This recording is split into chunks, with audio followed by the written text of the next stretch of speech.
Orang Indonesia. Bertemu lagi bersama saya Yayu Wahyuningsih dalam acara Seputar Putar.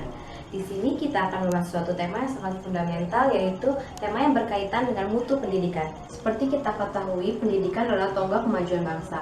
Menjadi bangsa yang maju tentu merupakan cita-cita yang ingin dicapai oleh setiap negara di dunia.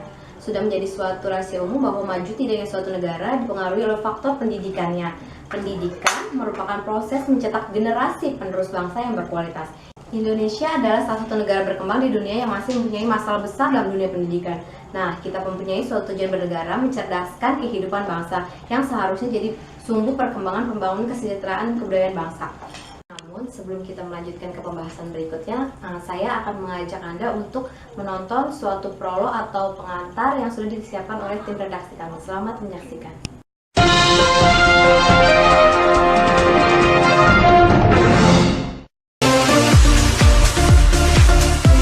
Terciptanya masyarakat yang sejahtera dapat diraih, salah satunya melalui pemerataan dan peningkatan kualitas pendidikan.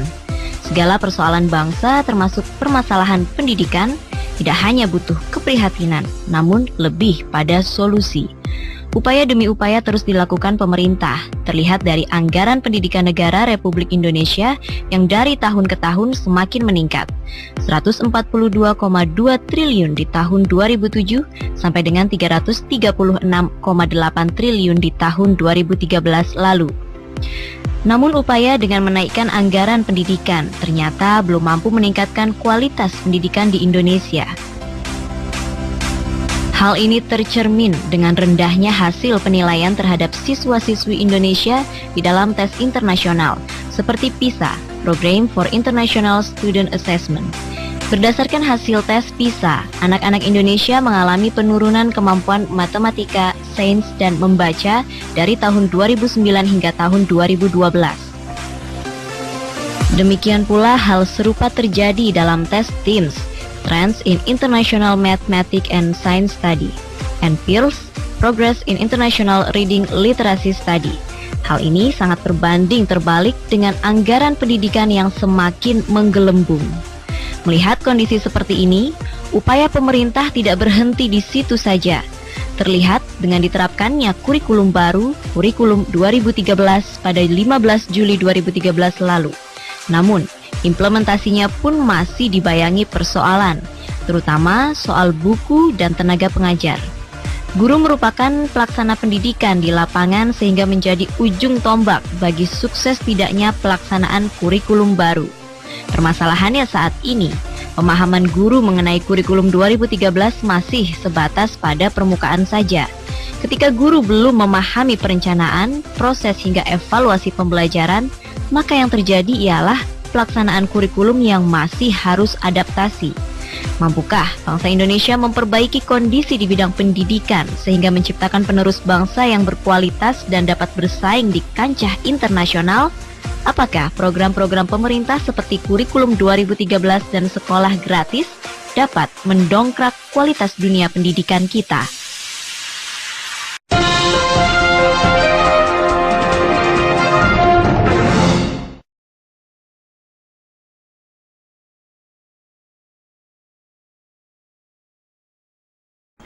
Jika berbicara tentang mutu pendidikan Indonesia masih bisa dikatakan cukup rendah. Faktanya bisa kita lihat dengan jelas dari ukuran fisiknya, seperti halnya fasilitas dan sarana prasarana. Kebanyakan masih banyak fasilitas dan sarana di sekolah-sekolah yang belum terpenuhi.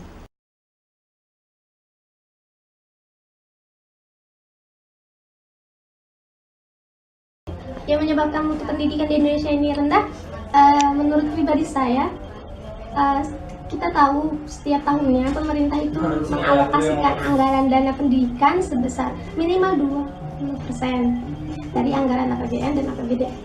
Nah, anggaran dana ini juga masih ditanda-tanyakan karena kita tahu bahwa masih saja sekolah-sekolah di daerah terpencil jauh dari perkotaan itu masih kelihatan belum tersentuh oleh pemerintah.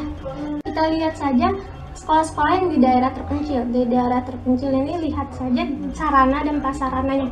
Sarana prasarananya masih terlihat kurang terpenuhi, memadai, maupun kurang layak pakai gitu. Anggaran dana sebesar itu yang 20% ini yang katanya 400 triliun itu dikemanakan? Karena terlihat sekolah-sekolah masih terlihat masih kurang layak pakai, fasilitasnya kurang memadai. Nah, itu masih dipertanyakan gitu. Ya, walaupun kita tahu dana dari APBN itu, gaji guru juga termasuk di posisi itu gitu. Jadi tidak untuk sarana prasarana pendidikan, tapi juga untuk tunjangan para guru itu. Terus kita lari ke prasarana yang akan penyebab dari mutu pendidikan yang rendah, karena kita lihat dari sarana. Kalau sarana prasarana itu tidak memadai, tidak layak pakai, maka pendidikan di Indonesia juga kualitasnya berkurang atau rendah. Kita tahu sarana dan prasarana pendidikan adalah salah satu komponen yang menunjang keberhasilan ketercapaian tujuan pendidikan. Proses pembelajaran dapat dikatakan baik atau buruk tergantung pada kinerja fungsi dari sarana dan prasarana. Jika sarana prasarana telah tercukupi atau terpenuhi, maka proses pembelajaran akan berjalan dengan baik. Sejalan dengan itu, mutu pendidikannya akan menjadi lebih baik. Akan tetapi pada kenyataannya di Indonesia ini masih aja sarana dan prasarana di sekolah itu masih minim. Fasilitas minim adalah permasalahan paling sering terjadi hampir di setiap sekolah di Indonesia. Nah, masih banyak sekolah-sekolah yang belum memiliki fasilitas baik, terutama di daerah-daerah terpencil dari perkotaan. Nah, untuk memenuhi sarana dan prasarana sekolah yang ada di sekolah ini, pemerintah juga harus membutuhkan dana yang lebih, dana untuk mengalokasikan dana yang lebih tepat pada sasaran sekolah-sekolah yang membutuhkan. Selanjutnya, permasalahan yang mungkin terjadi yaitu korupsi pendidikan, karena di korupsi pendidikan itu terjadi pengelolaan dana itu, dana bos itu bisa aja bermasalah terjadi itu di Indonesia. Begitupun dengan dana yang lainnya, di mana terjadi penyalahgunaannya, termasuk daerah terpencil. Karena penindakannya tidak tegas gitu dari pemerintah itu sendiri gitu, oleh oknum-oknum yang mempermainkan program dari pendidikan pemerintah. Ini sama aja bohong gitu. Jika kita membicarakan tentang kualitas pendidikan mutu, tapi korupsi tetap aja berjalan, itu sama aja bohong. Kebocoran ini nantinya tidak akan tepat sasaran gitu, yang harusnya sekolah menerima dana dari pemerintah untuk banyak fasilitas sarana dan prasarana, tapi ini malah disalahgunakan. Terus ini yang menyebabkan kualitas pendidikan di Indonesia ini menjadi rendah gitu. Selain itu juga beberapa faktor yang menyebabkan mutu pendidikan menjadi rendah itu antara lain guru, fasilitas dan sarana prasarana tentunya. Hal tersebut sudah menjadi pokok utama dalam permasalahan pendidikan di Indonesia sejak dulu. Tapi selain itu, permasalahan mutu pendidikan di Indonesia juga dipengaruhi dengan tidak terselenggaranya kurikulum dengan baik. Kebanyakan sekolah-sekolah di daerah yang tertinggal yang melakukan proses pendidikan tapi belum mencapai standar pencapaian tujuan pendidikan yang telah dirumuskan dalam kurikulum. Kompetensi pendidik yang kurang juga menjadi salah satu penyebab rendahnya mutu pendidikan di Indonesia. Pendidik itu kan punya peran yang cukup penting dalam dunia pendidikan, tidak hanya sebagai pemberi dan penyampai materi kepada siswa, tapi guru juga bisa dikatakan sebagai orang tua kedua siswa ketika siswa berada di sekolah. Selain itu, guru juga bisa menjadi sebagai motivator, fasilitator, bisa juga sebagai teman sharing siswa ketika siswa menghadapi masalah, dan bisa juga sebagai model. Karena perilaku dan sikap guru terkadang dijadikan contoh oleh murid-muridnya. Jadi guru harus memiliki sikap yang baik. Sehingga untuk meningkatkan mutu pendidikan di Indonesia harus didukung oleh guru-guru yang berkompeten. Guru yang berkompeten adalah guru yang memiliki keahlian, keterampilan, mengajar yang baik, serta pengetahuan yang luas dan sikap yang baik pula. Seperti pada Peraturan Pemerintah Republik Indonesia Nomor 19 Tahun 2008 tentang Standar Nasional Pendidikan. Pada pasal 28 disebutkan bahwa seorang guru harus memiliki kualifikasi akademik dan kompetensi-kompetensi, diantaranya kompetensi pedagogik, kepribadian, profesionalisme, dan sosial. Guru harus memiliki kompetensi-kompetensi tersebut.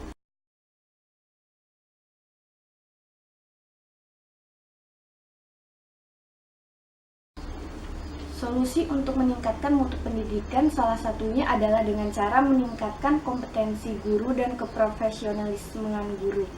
Sebenarnya pemerintah sudah memberikan solusi dengan cara memberikan tunjangan-tunjangan di luar gaji pokok guru, ada juga sertifikasi dan sebagainya mungkin. Hal tersebut bertujuan untuk meningkatkan kinerja dan kualitas guru. Tetapi faktanya hal tersebut masih belum berhasil. Para pendidik masih kurang berkompeten dalam melaksanakan tugasnya sebagai seorang pendidik. Jadi seharusnya harus ada perubahan dalam diri seorang guru tersebut untuk mau berubah menjadi guru yang berkompeten dan solusi untuk fasilitas yang sudah terpenuhi yang karena akibat perawatan yang kurang baik, itu solusinya dengan cara dari pihak sekolah itu sendiri. Semua orang yang ada di seluruh pihak sekolah itu harus ikut bertanggung jawab dengan menjaga dan merawat fasilitas dan sarana dan prasarana yang ada agar proses pembelajaran berjalan dengan baik.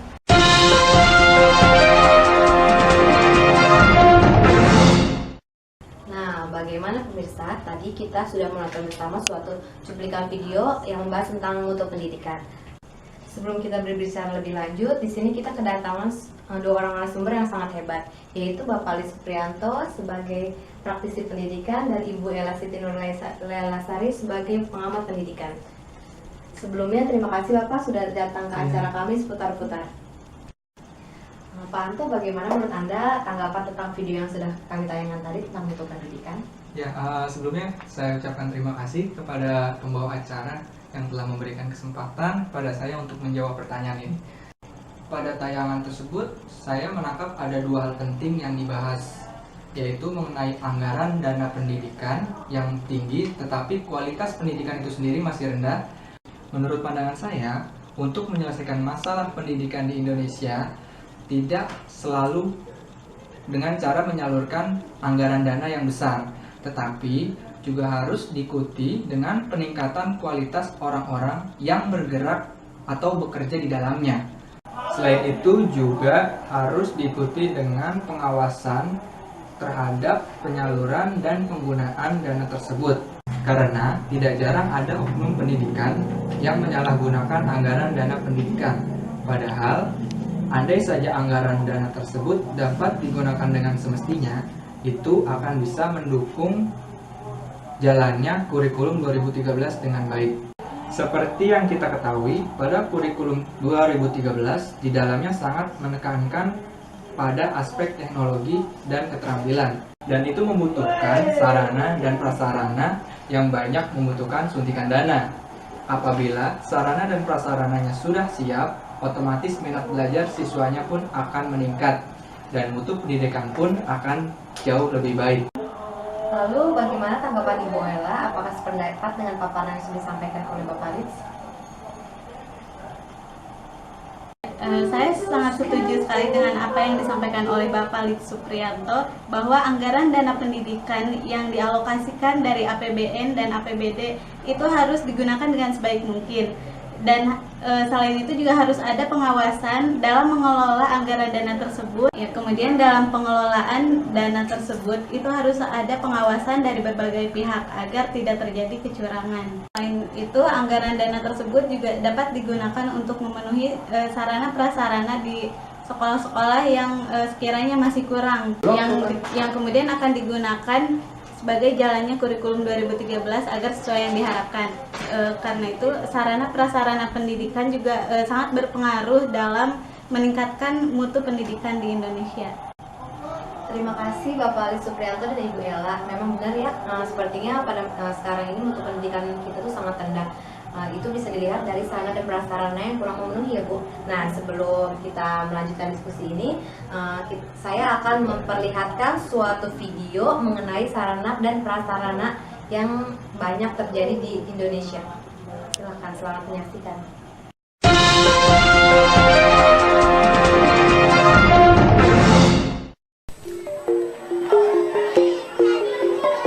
Ditemukannya sejumlah ruang kelas yang rusak pada banyak sekolah di wilayah Indonesia menunjukkan kurangnya perhatian pemerintah pusat dan daerah untuk meningkatkan mutu pendidikan di Indonesia. Sejumlah pihak menuntut baik Dinas Pendidikan ataupun kantor-kantor Kementerian Agama daerah untuk lebih serius memberi perhatian khususnya bagi sekolah yang gedungnya rusak. Tidak hanya di kawasan pelosok Nusantara, namun ternyata ruang kelas ataupun sekolah-sekolah yang rusak juga ditemukan di daerah yang dekat dengan kota besar. Kerusakan sekolah umumnya disebabkan karena umur bangunan yang sudah tua ataupun akibat bencana alam seperti banjir, longsor, gempa bumi, atau letusan gunung berapi. Sebelumnya, Kementerian Pendidikan dan Kebudayaan pernah menargetkan tidak ada lagi ruang kelas tingkat SD dan SMP yang rusak pada tahun 2014 lalu. Berdasarkan data Kementerian Pendidikan dan Kebudayaan di masa pemerintahan Menteri Muhammad Nuh, untuk tingkat sekolah dasar jumlah kelas yang rusak berat pada tahun 2013 turun menjadi sekitar 5.300 ruang, dan pada tahun 2014 diharapkan sudah tidak ada lagi ruang kelas yang rusak berat. Sementara untuk tingkat SMP, jumlah kelas yang rusak berat ada sekitar 2.700 ruang pada tahun 2013 dan juga diharapkan tidak ada lagi ruang kelas yang rusak berat pada tahun 2014. Namun pada kenyataannya, hingga memasuki awal tahun 2015 masih juga ditemukan banyak ruang kelas yang rusak berat seperti yang terjadi di Banten. Tidak tanggung-tanggung, kerusakan itu menyebar di hampir seluruh kabupaten dan mencapai belasan ribu ruang kelas yang rusak. Diharapkan pemerintah daerah, Dinas Pendidikan daerah, kantor Kementerian Agama di daerah untuk madrasah ataupun pemerintah pusat dapat segera menyelesaikan masalah kerusakan ruang kelas di sekolah-sekolah di Indonesia. Pemerintah Indonesia harus memaksimalkan pelayanan institusi pendidikan nasional yang lebih baik sehingga dapat meningkatkan kualitas pendidikan siswa di seluruh Indonesia. Tim Liputan, Metro TV.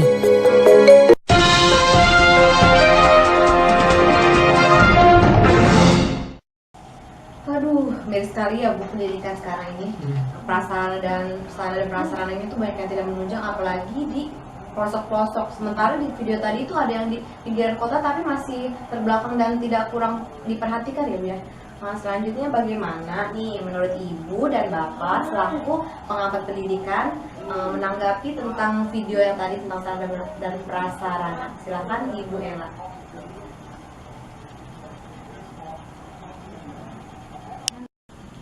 Ya, sangat miris sekali ya ketika kita melihat masih ada bangunan sekolah-sekolah yang kondisi kelasnya itu masih rusak, baik itu rusak berat maupun rusak ringan. Tambah lagi, lokasi sekolah yang rusak tersebut itu berada di pusat kota. Nah, yang seharusnya itu bisa mendapat perhatian dari pemerintah karena akses menuju sekolah tersebut itu lebih mudah dibandingkan dengan sekolah yang ada di pelosok atau di pedesaan. Bisa kita bayangkan ya, sekolah yang ada di kota saja masih banyak yang mengalami kerusakan. Bagaimana dengan yang berada di pedesaan? Nah, menurut saya hal ini bisa terjadi karena kurangnya pemerataan pendidikan yang masih belum merata antara di pedesaan dengan di perkotaan. Memang benar ya Bu apa yang dikatakan Ibu. Sebenarnya pendidikan di Indonesia ini ada yang memperhatikan atau tidak ya? Selanjutnya bagaimana menurut Bapak Anto mengenai video sarana dan prasarana tadi? Ya baik, menurut saya sarana dan prasarana pendidikan di Indonesia akan baik jika pemerataan sarana dan prasarana pendidikan di Indonesia juga baik. Baik di sini adalah baik dalam arti kata dapat menunjang keseluruhan aktivitas pembelajaran di Indonesia, sehingga dapat berperan dalam meningkatkan mutu pendidikan di Indonesia. Emang bener ya Pak, yang pemerataan sarana dan prasarana di Indonesia ini kurang merata ya. Iya, Selanjutnya aku mau dengar nih Pak, solusi yang biasanya Ibu dan Bapak bisa lakukan untuk menghadapi pertama masalah yang tentang mutu pendidikan dan tentang sarana dan prasarana tersebut. Pertama aku mau dengar dari siapa dulu ya? Ibu Ella dulu ya, silakan Ibu Ella. Kira-kira apa tuh Bu, solusi yang bisa kita kerjakan bersama atau buat Ibu sendiri sebagai pengamat pendidikan? Sebelumnya seperti yang kita ketahui, sarana dan prasarana merupakan alat mendukung keberhasilan suatu proses pembelajaran. Nah, jika kedua hal ini tidak tersedia, maka semua kegiatan yang dilakukan itu tidak akan dapat berjalan sesuai dengan apa yang kita harapkan. Sehingga sarana yang selama ini masih dirasa kurang itu harus secepatnya dibenahi agar perkembangan ilmu pengetahuan serta teknologi berkembang cepat dan lebih baik. Begitupun kemudahan dalam proses pembelajaran itu sangat ditentukan oleh kelengkapan sarana prasarana yang ada. Itu diharapkan peserta didik dapat memperoleh ilmu pengetahuan secara lebih cepat dan lebih baik. Kemudian untuk mengatasi masalah tersebut ya atau solusinya, yaitu yang pertama dari pemerintahnya itu sendiri. Nah, antara pemerintah daerah dengan pemerintah pusat itu harus terkoordinasi dengan baik gitu, sehingga tidak putus komunikasi antara pemerintah daerah dengan pemerintah pusat. Apabila komunikasi itu bisa berjalan dengan baik, ya bisa terkoordinasi dengan baik, maka selanjutnya untuk meningkatkan sarana dan prasarana di setiap sekolah itu akan lebih mudah terpenuhi. Pemerintah juga harus mengakomodasi setransparan mungkin sehingga tidak ada oknum yang dapat mempermainkan program tersebut atau tidak ada kecurangan. Baik Bu, jadi menurut Ibu solusi yang bisa kita jalankan yaitu harus adanya sinkronisasi antara pemerintah pusat dengan pemerintah daerah ya? Iya. Oh gitu. Selanjutnya menurut Pak Anto nih, bagaimana solusinya yang bisa Bapak paparkan untuk menanggulangi masalah pendidikan ini, khususnya mutu pendidikan? Silakan Pak. Ya baik. Kalau di sini saya punya solusi. Di antaranya itu ada dua aspek ya. Yang pertama itu dari aspek peningkatan kualitas gurunya, yang kedua dari masyarakatnya sendiri itu. Yang pertama kan peningkatan kualitas guru ya Mbak ya. Guru kan membutuhkan sarana pembelajaran dalam menunjang kegiatan pembelajaran. Selain kemampuan guru dalam menyelenggarakan kegiatan pembelajaran, guru juga harus cerdas dan berkompeten dalam penggunaan teknologi. Untuk meningkatkan keterampilan guru dalam berteknologi, guru dapat mengikuti berbagai seminar dan pelatihan teknologi. Karena mengingat era global ini, sudah sepantasnya seorang guru tekun mencari referensi untuk meningkatkan kompetensinya agar selalu mampu mengikuti perkembangan zaman yang selalu berubah. Iya ya Pak, apalagi sekarang kurikulum 2013 ya, yang harus banget mempergunakan teknologi ya. Iya, itu yang pertama. Yang kedua itu kan dari segi masyarakatnya ya. Masyarakat juga ikut berpartisipasi dalam penyusunan rencana program peningkatan sarana dan prasarana. Nah, peningkatan sarana dan prasarana itu yaitu dengan cara ikut serta dalam pertemuan yang membahas rencana atau program, ikut memberi usul dan saran. Keterlibatan masyarakat dalam pelaksanaan program peningkatan sarana dan prasarana pendidikan ditunjukkan dengan keterlibatan masyarakat dalam panitia pembangunan sarana dan prasarana pendidikan. Terus ikut serta dalam penyediaan sumber dana pembangunan dengan ikut memberikan sumbangan baik berupa dana, material bangunan maupun tenaga itu. Oke, seperti itu ya Pak. Semoga setelah tayangan ini ya banyak pemerintah atau kepala-kepala daerah yang mendengar solusi dari Ibu dan Bapak ya, dan semoga bisa terrealisasi ya Pak ya. Amin. Semoga kedepannya juga pendidikan di Indonesia ini bisa lebih baik. Oke, luar biasa sekali ya narasumber kita kali ini. Kita menonton buat semuanya buat narasumber dua ini. Berhubung waktu kita sudah larut malam dan ternyata kita sudah mendapatkan solusi ya Pak ya, setidaknya bisa terrealisasi lah. Oke, kalau seperti itu terima kasih untuk kedatangan Bapak Lis dan Ibu Ella ke studio kami. Mungkin lain kali bisa kami undang kembali ke sini ya Pak. Iya. Oke. Selamat malam, selamat berjumpa kembali bersama Iya. saya. Ibu, terima kasih atas kedatangannya.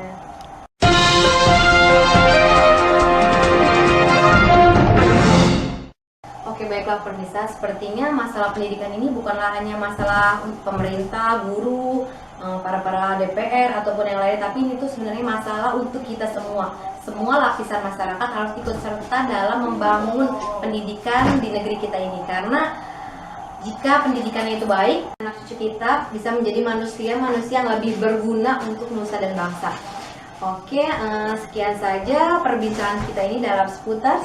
Nanti kita akan bertemu lagi pada pertemuan minggu selanjutnya. Terima kasih, selamat malam.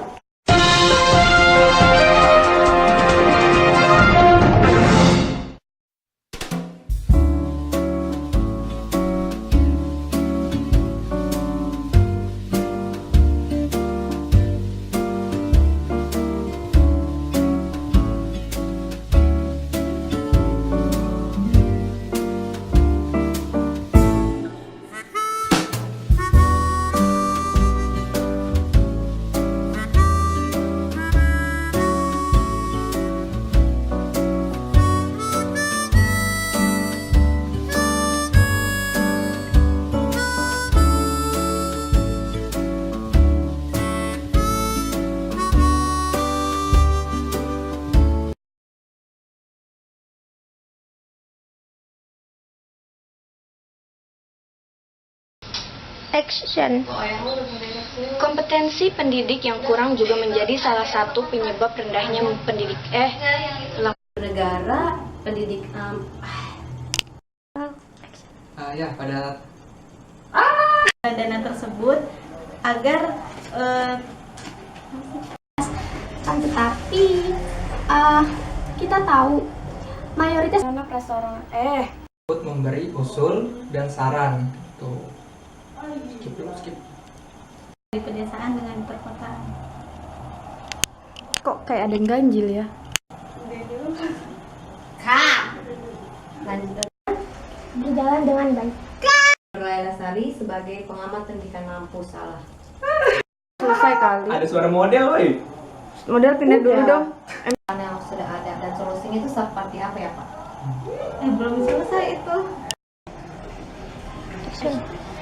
Tapi selain itu, tersangka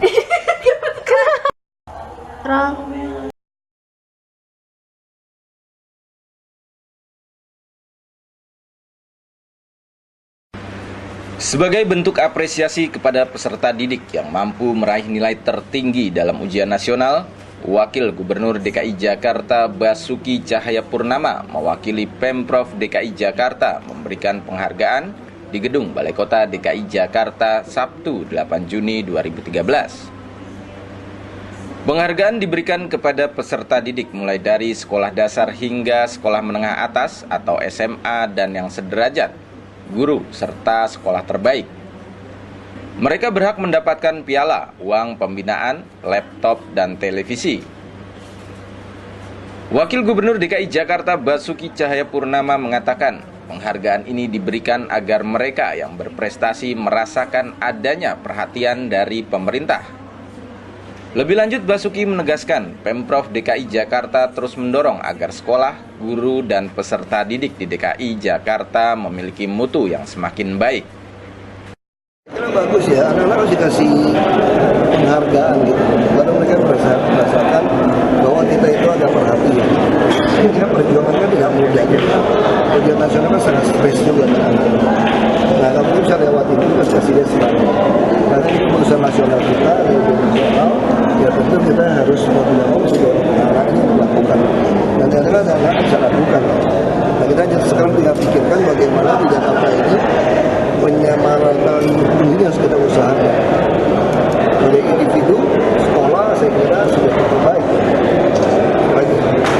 Kita ingin dorong bukan cuma nilainya, kita ingin dorong bahwa sekolah-sekolah itu harus mutunya baik. Termasuk sekolah-sekolah swasta. Kami lagi berpikir bahwa sekolah swasta yang yayasannya sudah agak susah, lebih baik mereka jual kepada kami, kita memberikan. Atau swasta sama swasta digabung. Itu konsep Pak Gubernur seperti itu. Kalau sekolah swasta yang tidak kuat lagi kan repot juga. Memenuhi masyarakat mesti 2.500 meter juga susah.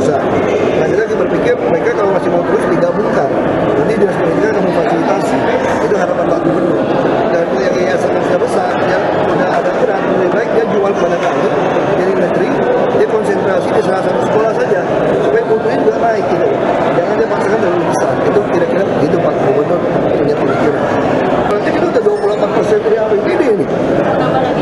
Tergantung. Jadi kita tidak berbicara anggaran itu berapa persen. Jadi prinsip itu fungsi dari target kita itu uang ikutin dia gitu. Dia jangan uangnya dulu. Nah, sekarang targetnya apa? Bisa saja dengan sistem ini anggaran juga bisa turun. Nah ini harus kita lakukan secara itu. Dari Balai Kota DKI Jakarta, Tim Berita Jakarta melaporkan.